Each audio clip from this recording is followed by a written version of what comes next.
For successful isolation of protoplast, that is a net cell without a cell wall, there are mainly two methods. First one is mechanical, second one is enzymatic. Okay. So mechanical मध्ये काय आहे की mechanical method मध्ये mechanical म्हणजे physical tools आहेत त्यांचा use करून आपण त्या प्लांट सेल वॉलला ब्रेक करतो आणि आपला प्रोटोप्लास्ट हा आपण त्यातून आयसोलेट करतो. ओके. तर जर तुम्ही प्रोटोप्लास्ट बघितला तर किंवा सेल वॉल किंवा सेल जर बघितली तर सेल ही जनरली प्लांट सेल मध्ये आता इपिडर्मिस जे आहे इथे डायग्राम मध्ये दिसतंय. तर इपिडर्मिस जे आहे ते टिश्यूज आहेत. ओके. ते टिश्यूज कशापासून बनले आहेत तर सेल पासून बनले. मग त्या सेल ज्या आहेत त्यांना आपण प्लाझ्मोलाइज करतो. ओके. प्लाझ्मोलाइज म्हणजे आपण एक्स्ट्रॅक्ट करतो, बाजूला करतो. ओके. त्या टिश्यू जे आहेत त्या टिश्यू मध्ये कॉम्पॅक्ट फॉर्म मध्ये असतात. तर त्या कॉम्पॅक्ट फॉर्म मधून आपल्याला रिमूव्ह करायचे आहे म्हणजे लूज फॉर्म मध्ये आणायचे आहे आणि ते प्लाझ्मोलाइज झाल्यानंतर तो सेल वॉल आहे तो डिसेक्शन करायचा आहे. ओके. डिसेक्शन म्हणजे कट करायचा आहे. ओके. मेकॅनिकली. त्या मेकॅनिकली सेल वॉल जर ब्रेक केला तर तिथे मग प्रोटोप्लास्ट रिलीज होत त्याच्यामधून. ओके. सो ही झाली मेकॅनिकल मेथड. ओके.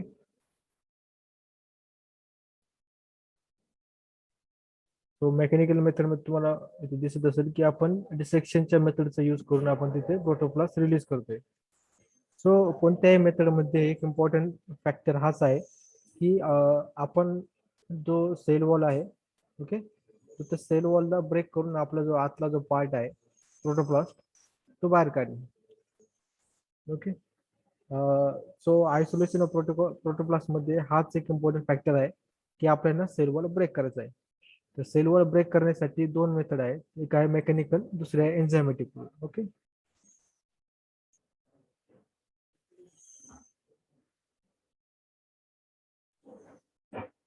समजलंय का प्रोटोप्लास्ट काय आहे? एवढं समजलंय का?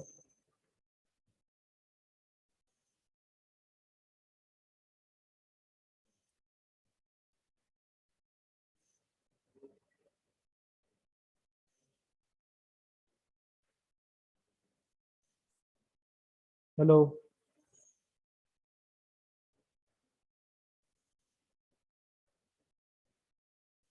अर्पिता.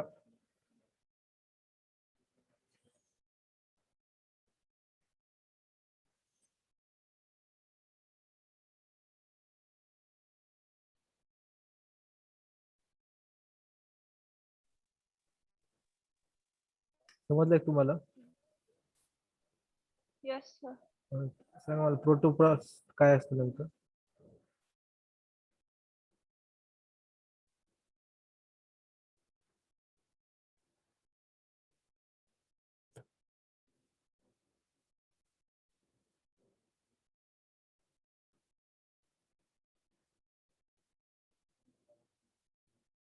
तुम्हाला सेल माहिती आहे ना पहिली गोष्ट? सेलचं स्ट्रक्चर कसं असतं?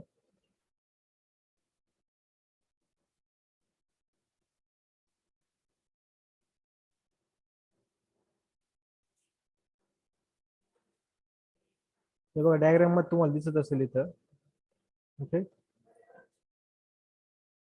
ओके. ही डायग्राम आहे. त्याच्यामध्ये जो आउटर ग्रे कलरचा जो लेअर आहे बाहेरचा त्याला सेल वॉल म्हणतात. ओके. आणि ओके सेल वॉल सुद्धा सेलचा कंपोनंट आहे. पण जर सेल वॉल रिमूव्ह केला त्या सेल पासून तर आपल्याला भेटतो प्रोटोप्लास्ट. आतला जो भाग आहे तो असतो प्रोटोप्लास्ट.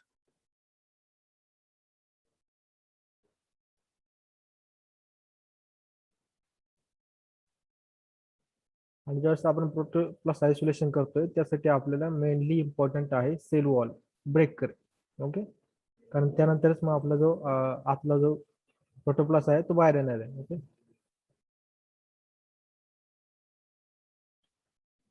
समजलं का आता? Yes. ऑप्शन दे. Oh, sir, cell which have removed cell wall. हा सेल विदाउट सेल वॉल.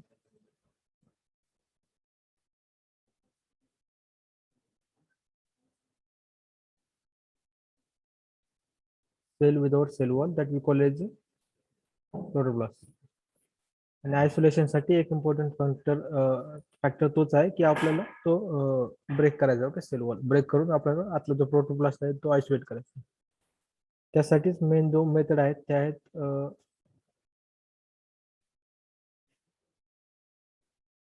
आता मेकॅनिकल आपण बघितलंय.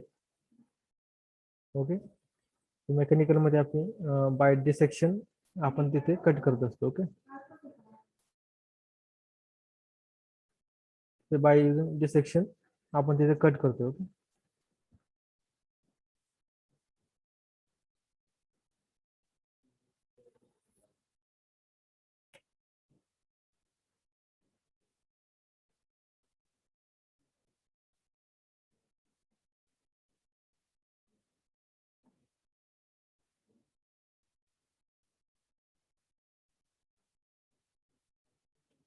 सो प्लाझ्मोलायसिस आपण का करतो तर मेनली जो प्रोटोप्लास्ट जो आहे तो त्या सेल वॉल पासून श्रिंक अवे म्हणजे आपण श्रिंक डाऊन होण्यासाठी आपण तिथे यूज करतो. ओके,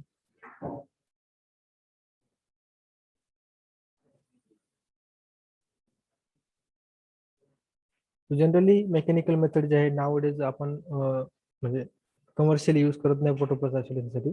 कारण त्याचे काही ड्रॉबॅक्स होते त्यामुळे ती मेथड सायंटिस्टने बंद करून टाकली. सो त्यामध्ये काय होतं की इल्ड ऑफ प्रोटोप्लास्ट जो होता तो खूप कमी होता आणि त्यातल्या त्यात वायबिलिटी पण कमी होते. तो वायबिलिटी आणि इल्ड कमी असल्यामुळे तो युजफुल राहिली नाही ते मेथड. आणि ती मेथड पण काही रेस्ट्रिक्टेड किंवा काही सर्टन टिश्यू साठी रेस्ट्रिक्टेड होती. त्यामुळे ही मेथड जास्त यूज करण्यात नाही आली.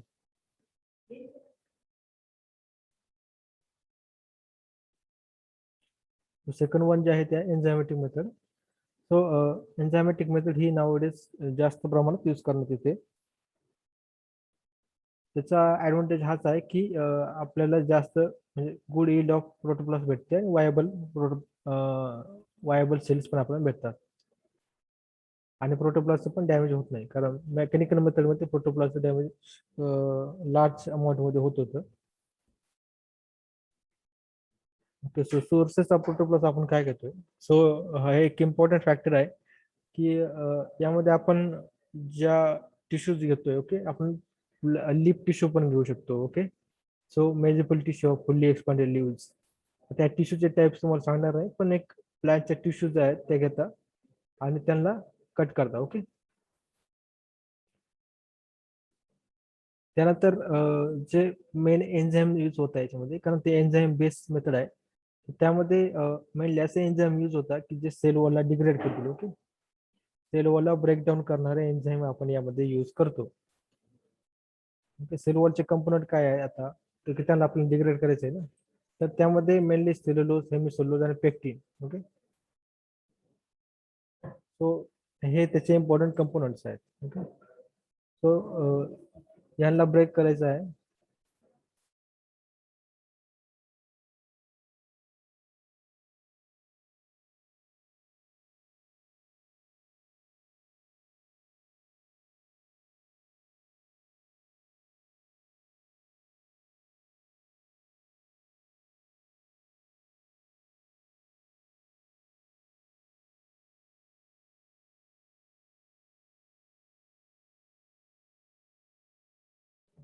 सो ओके, हे इम्पॉर्टंट कंपोनंट्स आहेत.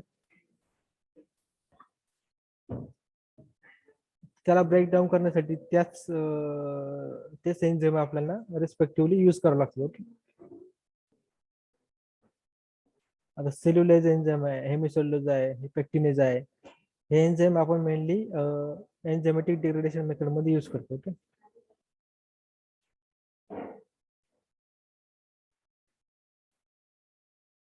आता याचे प्रोसिजर आहे ते आपण बघणार आहोत. आणि ज्यावेळेस आपण कमर्शियली हे प्रोसेस करत असतो त्यावेळेस त्याचा पीएच म्हणा किंवा टेम्परेचर हे आपण लॅबोरेटरी लेवलला कंट्रोल करावं लागतं कारण त्यामध्ये पण व्हेरिएशन करू शकतो प्रोसेसमध्ये. आणि ह्या प्रोसेससाठी half an hour to 20 hours पर्यंत टाइम लागू शकतो depend on the tissue. Okay, जर एखादी सिंपल टिश्यू असेल तर त्यातून लवकर आपण प्रोटोप्लास्ट आयसोलेट करू शकतो. आणि जर एखादी कॉम्प्लेक्स टिश्यू असतील तर त्याला टाइम लागतो.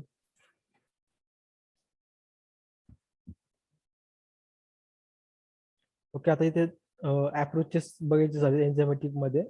तर एन्झायमॅटिक प्रोसेस मध्ये दोन अप्रोच आहे.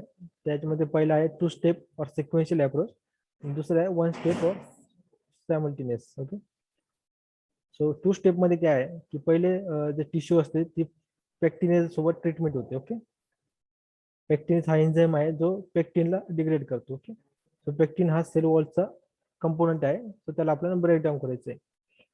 Pectin to separate cell by degraded to middle lamella. These free cells are then exposed to the cellulose to release the protoplast. Okay. So एक important part आहे की जे फ्री सेल्स आहेत ते सेल्युलोजला expose करण्यात येतात आणि ते प्रोटोप्लास्ट रिलीज करतात. Okay, so pectinase breaks up the cell aggregates into individual cells while cellulose removes the cell wall proper. Okay. So हे जे एन्झाईम आहेत ते एन्झाईम त्या सेल वॉलला ब्रेकडाऊन करण्याचं काम करतात.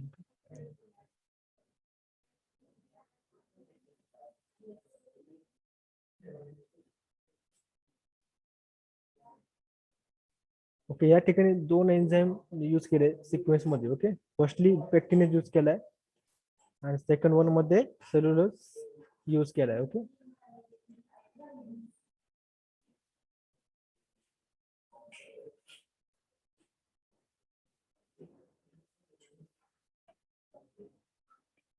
वन स्टेप मध्ये काय करतो आपण, त्याच्यामध्ये दोन्हीचा एकत्र यूज करतो. ओके, सो मॅसेरो एन्झाईम म्हणजेच पेक्टिनेज आणि सेल्युलेज या दोन्हींचा एकत्र यूज करतो. ओके, हाच फक्त बेसिक डिफरन्स आहे. ओके, आता आता प्रोसेस जर डीप मध्ये बघायची झाली तर त्या अगोदर जो प्रोटोकॉल आहे तो बघण्या अगोदर आपण आता यांनी निकोटिना टॅबॅकम म्हणजेच टोबॅको प्लांट म्हणून प्रोटोप्लास्ट आयसोलेट केला होता. ओके, हीच ही मेथड आहे.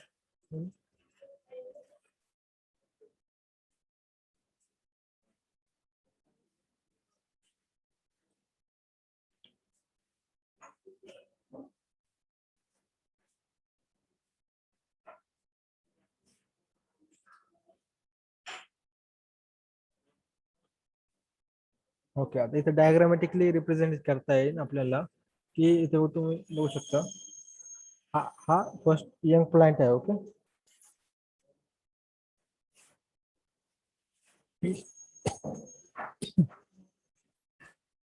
यंग प्लांटचे जे लिप्स आहेत ते लिप्स घेतले आपण, त्याला स्टरलाइज केलं. ओके, स्टरलाइज केल्यानंतर त्याच्यातले कंटॅमिनेट्स रिमूव्ह झाले आणि त्याच्यातून इपिडर्मिस जो आपण फिलिंग केलं. ओके, फिलिंग केलं म्हणजे काय नसतं की आपण कट करतो ते. ओके, सो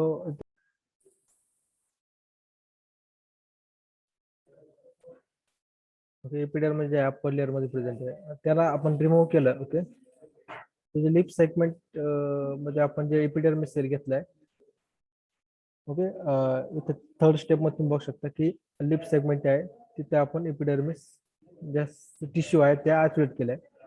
त्यानंतर प्लाझ्मोलायसिस झालंय. प्लाझ्मोलायसिस नंतर सेल मधला जो सेल वॉल आहे, सॉरी प्रोटोप्लास्ट जो आहे तो श्रिंक झाला. श्रिंक म्हणजे श्रिंक आता तुम्हाला श्रिंक केला आणि श्रिंक केल्यानंतर कारण तो मग यासोबत चिटकत नाही. ओके, म्हणजे सेल वॉलला तो अटॅच राहत नाही श्रिंकिंग झाल्यामुळे. आणि मग त्यानंतर एन्झायमॅटिक मिक्सचर आपण त्याला ट्रीटमेंट आपण दिली. ओके, आता हे एन्झाईम मेथड आहे. त्यानंतर सेल वॉल जो आहे तो डायजेशन झाला. ओके, आणि तो रिलीज झाला. सेल वॉल डिग्रेड झाला आणि त्यातून जो प्रोटोप्लास्ट आहे तो बाहेर निघाला आणि तो फायनली प्रोटोप्लास्ट इथे सेंट्रीफ्यूज केल्यानंतर तो अपर साइडला तुम्हाला इथे दिसतोय. ओके,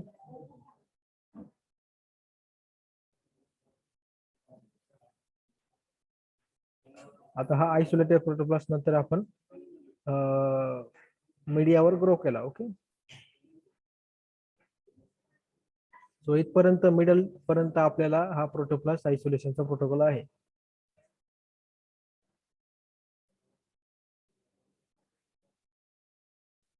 इथपर्यंत दिसतंय ना?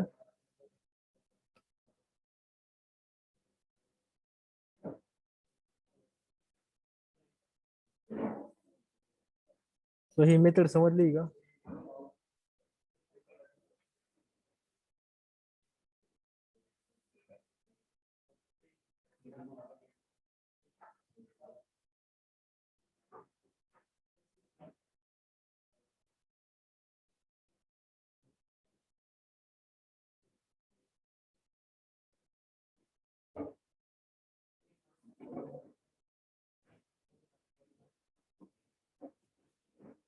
हॅलो.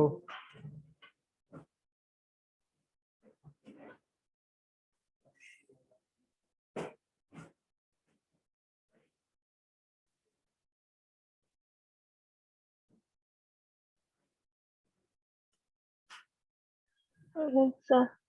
आवाज आहे.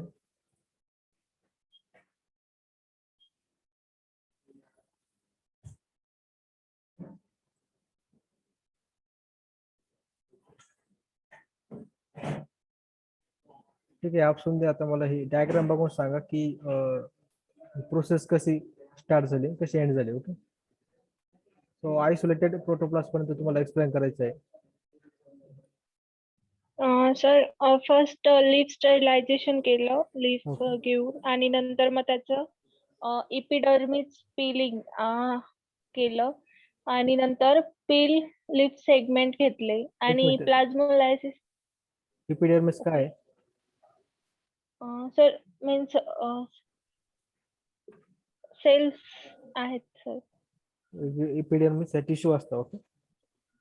ओके. सो टिश्यू म्हणजे त्या सेल पासूनच बनलेले असतात, पण ऍग्रिगेटेड पण फॉर्म मध्ये ऑर्गन असतात. असतात. ओके. हा.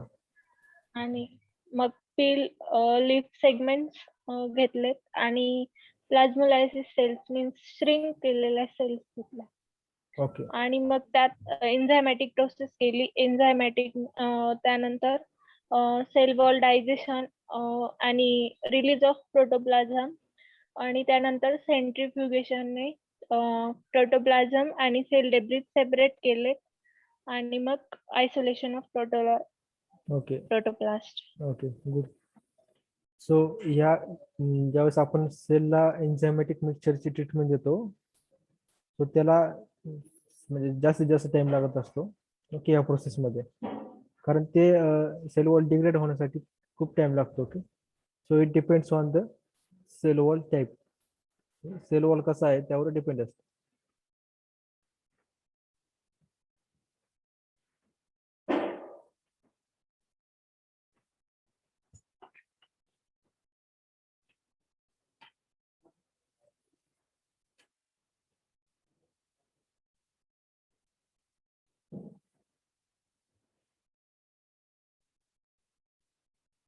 ओके. ठीक आहे, तुम्हाला म्हणजे फ्लो चार्ट हा समजलाय.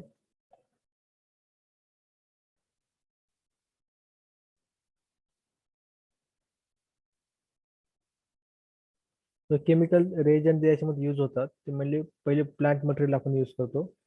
प्लांट मटेरियल मध्ये निकोटीन टॅबॅको म्हणजे टोबॅको प्लांट यूज केला. Then cell and protoplast washing solution. Okay. Second one. Third one sodium hypochlorite 2020, 13% mannitol inorganic salt, enzyme mixture, त्यात मॅसेरो एन्झाईम म्हणजे पेक्टिनेज आणि सेल्युलेज यूज केलं. त्यानंतर protoplast culture media, पाचशे pipette आणि petri dishes. Okay. So या component मध्ये main use जो आहे CPW म्हणजे cell and protoplast washing solution.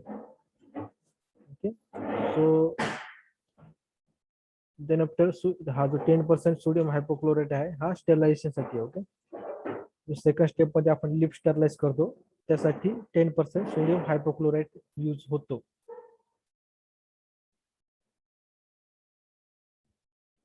2020चा पण हाच रोल आहे स्टरलायझेशन, आणि 13% मॅनिटोल इनऑर्गॅनिक सॉल्टचा हा ज्यावेळेस आपण प्रोटोप्लास्ट आयसोलेशन करत असतो त्यावेळेस यूज होतो. आपण प्रोसिजर बघूया.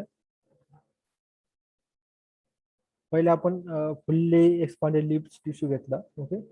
देन 10% सोडियम हायपोक्लोराइड सोल्युशन सोबत त्याला ट्रीट केलंय.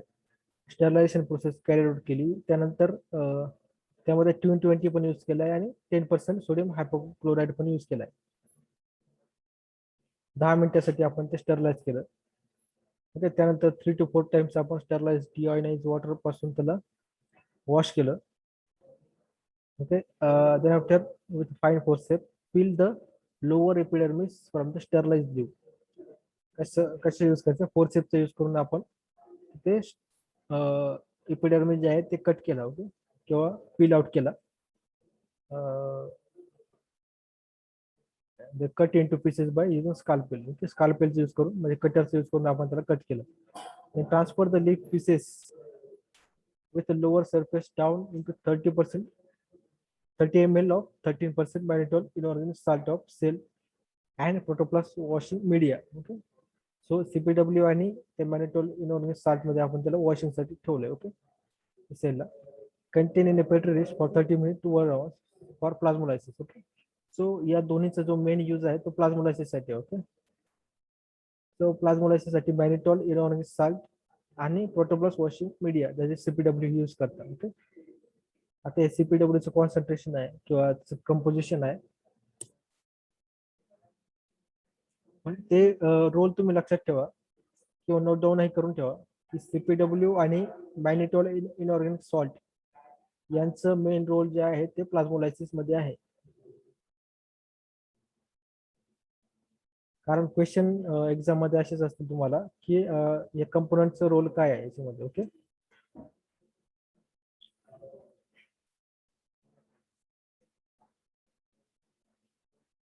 then after take out the mannitol CPW salt solution, patcher with a patcher pipette and replace it with the filter sterilized enzyme mixture. आता त्यातून आपल्याला जो सोल्युशन आहे ते मॅनिटॉल आणि CPW चं ते काढायचं आहे आणि त्यामध्ये एन्झाईम मिक्सचर जो आहे आपलं मॅसोरो एन्झाईम आणि सेल्युलेस त्यात इन्सर्ट करायचं. ओके, सो ते टाकल्यानंतर स्टिअरिंग करायचं, स्टिअर करायचंय आणि त्यानंतर ते जवळपास 15 डिग्री सेल्सिअस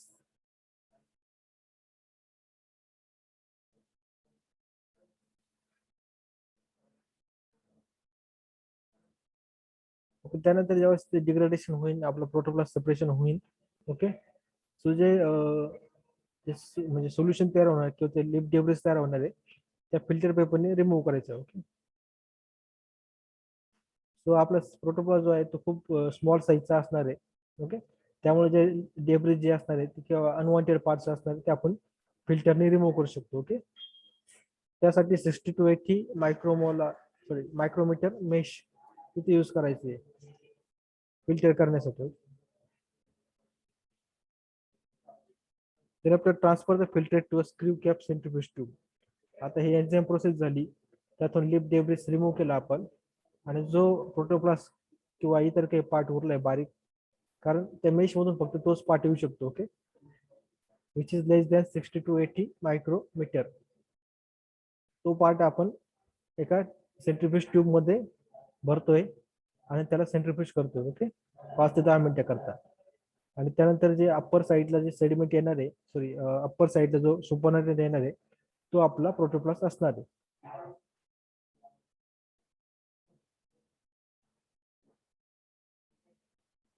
तो सुपरनट काढून त्याला पुन्हा आपण सीपीडब्ल्यू आणि 21% सुक्रोज, ओके, त्यामध्ये आपण त्याला रिसस्पेंड म्हणजे त्याला मिक्स करणार आहोत. ओके,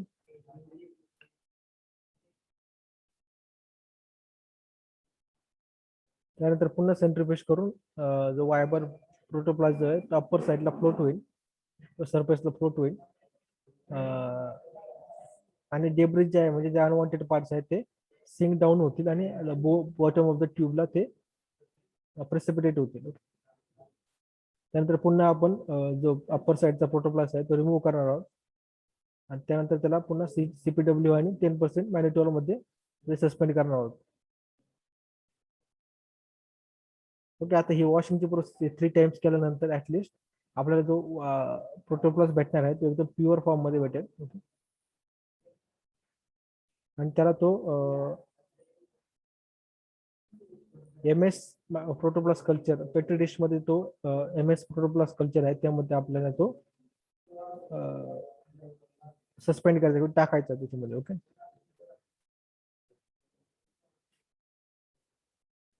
काही टायमाला आपण तो काव आणि मिक्सलोप या मीडियामध्ये पण यूज करू शकतो. तिथे MS प्रोटोप्लास्टच्या ऐवजी आपण हा मीडिया पण यूज करू शकतो.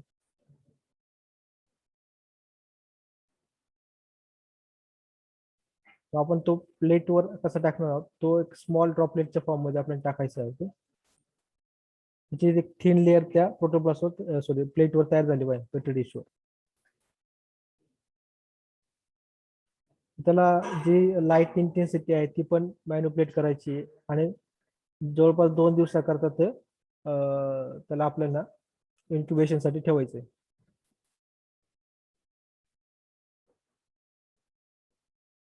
ओके, त्यानंतर पुन्हा रिजनरेशनची प्रोसेस आहे, पण ही आपल्याला इम्पॉर्टंट नाही, आपल्याला फक्त प्रोटोप्लास्ट आयसोलेशन पर्यंत पार्ट आहे.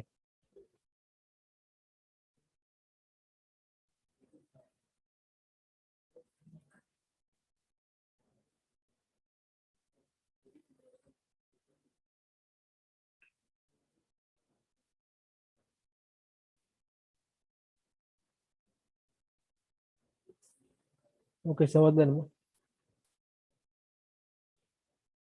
तो आता ह्या जे रिक्वायरमेंट आहे मटेरियल्स त्याच्यावरूनच तुम्हाला सांगतो की आता हा सीपीडब्ल्यू सोल्युशन आहे, याचा मेनली यूज आहे सुरुवातीला प्लाझ्मोलायसिस साठी. ओके, 10% हायपोक्लोराईडचा सोडियम हायपोक्लोराईडचा यूज आहे, तो आहे स्टरलायझेशन साठी. 2020चा पण ते स्टरलायझेशन. देन 13% मॅनिटोलाइन इनऑर्गॅनिक सॉल्टचं मेनली आहे प्लाझ्मोलायसिस. एन्झाईम मिक्सचरचं आहे एन्झायमॅटिक डिग्रेडेशन साठी. प्रोटोप्लास्ट कल्चरचा आहे, तो प्रोटोप्लास्ट आयसोलेशन नंतर कल्चरसाठी. पाश्चर पायपेटचा आहे, तो रिमूव्हल सोल्युशन रिमूव्ह आणि फिलअप करण्यासाठी. आणि पेट्रिडिसचा आहे, तिथे आपण तो कल्चर ग्रो करतो त्यासाठी.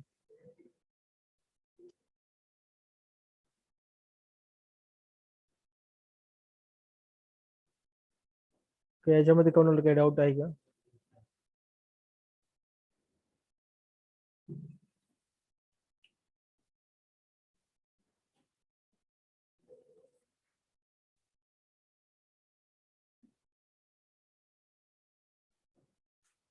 कंपोनंट वरूनच तुम्हाला प्रोटोकॉल कळू शकतो.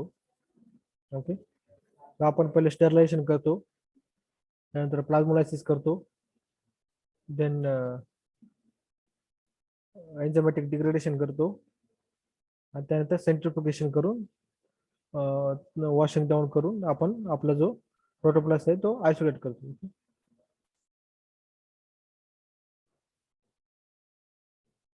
समजलंय का?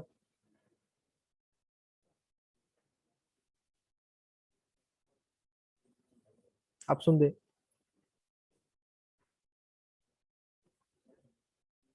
Yes, sir. ओके, आता मला केमिकलचे रोल सांगा, जे रिक्वायरमेंट मधले आहे केमिकल त्याचे रोल.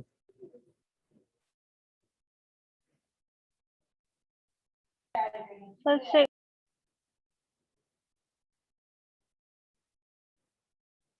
हा बोला. cell and protoplasm washing solution and 30% mannitol inorganic salt for plasmolysis, then 10% sodium hypochlorite and 20 for of washing आणि enzyme mixture आणि macerozyme and cellulose for enzymatic degradation and protoplast culture media for culture, and then a pasture pipette for pipetting the solutions, and petri dish for growing the culture. Okay,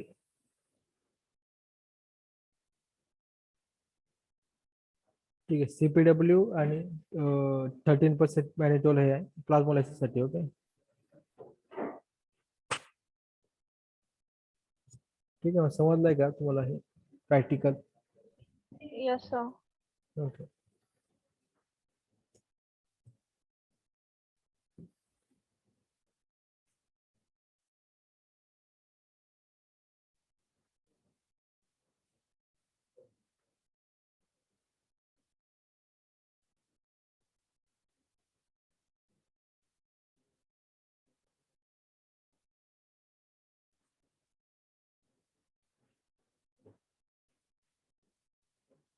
okay. Isolated protoplast नंतर हा जो second part आहे plating of protoplast, हा आपण तो culture मीडियामध्ये करत असतो. जो स्पेसिफिक मीडिया आहे प्रोटोप्लास्टचा त्यामध्ये करत असतो. तो एमएस प्रोटोप्लास्ट पण असू शकतो किंवा तो दुसरा जो मीडिया आहे के आणि तो त्यामध्ये पण आपण करू शकतो.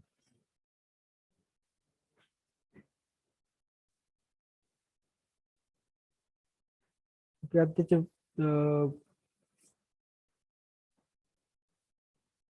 व्हायबिलिटी चेक करण्यासाठी प्रोटोप्लास्टच्या ज्या टेस्ट आहेत त्या टेस्टच्या बघता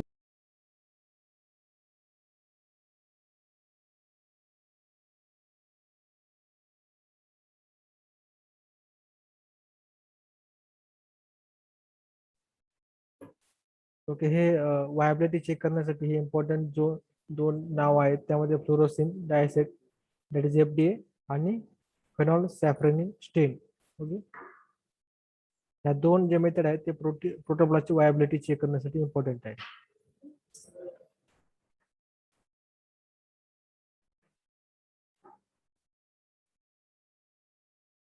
फेनोसॅफ्रिन आणि फ्लोरोसिन डायसेट त्याच FDA स्टेनिंग.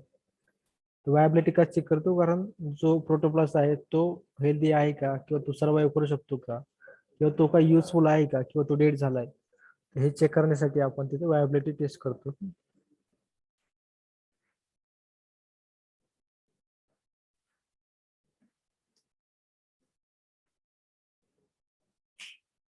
ओके. त्या सेकंड जो आहे फेनोसॅफ्रिन स्टेन याच्यामध्ये डेड सेल सर हा जो स्टेन आहे हा मेनली डेड प्रोटोप्लास्ट आहे ते टेकन अप करतात. ओके. म्हणजे ते ऍब्सॉर्ब करतात आणि त्या रेड कलर शो करतात. जर आपला प्रोटोप्लास्ट जो आहे ते डेड झाला असेल तर त्याला रेड कलर येतो फेनोसॅफ्रिन स्टेन मध्ये आणि जर वायबल असेल तर तो अनस्टेन राहतो. ओके.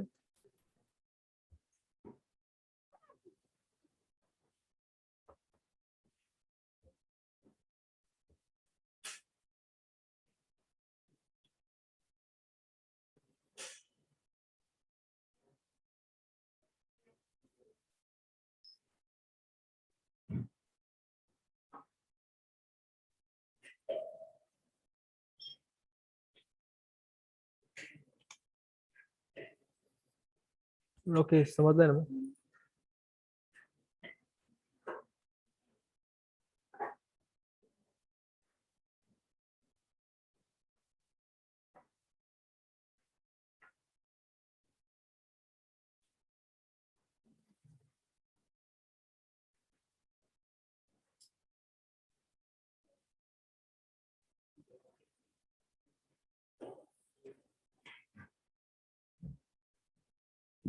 ओके. यामध्ये असाइनमेंट एक आहे की जे रिक्वायरमेंट दिले आहे केमिकलचे. Okay. Required materials and reagent आहे त्यांचे रोल तुम्हाला लिहायचे आहे. ओके.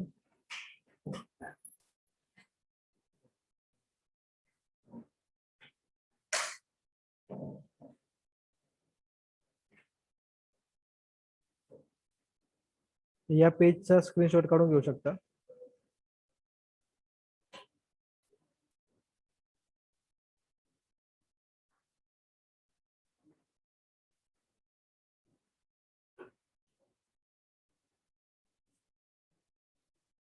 दिसतंय ना.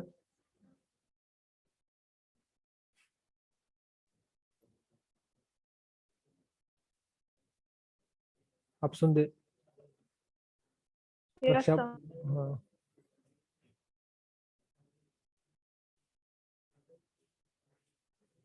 ओके. या केमिकलचे रूल्स तुम्हाला लिहायचे आहेत या प्रॅक्टिकल साठी. या असाइनमेंट असतात.